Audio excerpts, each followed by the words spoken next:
In the course of the investigation of the Committee on Public Accounts and the Committee on Dangerous Drugs, we have discovered that there are several Chinese personalities who acquired thousands of hectares of land in the province of Pampanga.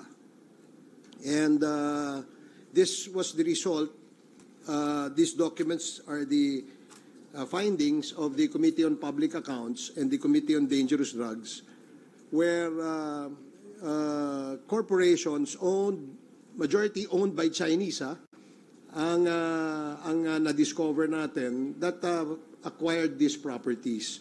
And now we will, the part of the recommendation of the committee, the Quad Committee, is to turn over these documents to the Office of the Solicitor General in order to conduct their own investigation for possible for future proceedings for these properties. Malaki ho ang na-discover dito sa laki ng lupang nabili ng mga Chinese nationals, no? Na alam naman po natin that the Constitution prohibits foreign nationals from acquiring 100% ownership ng ating mga lupa at ng mga pagtatayo ng mga korporasyon. So today, as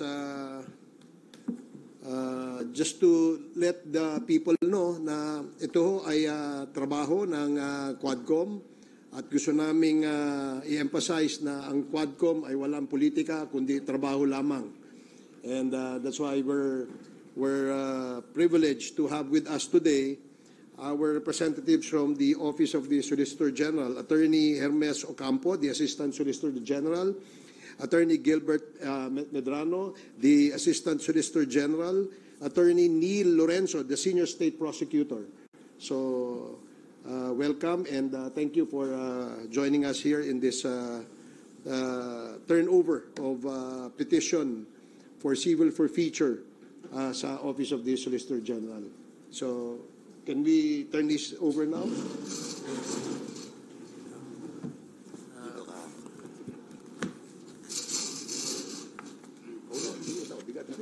Sa gitna lang. Can you...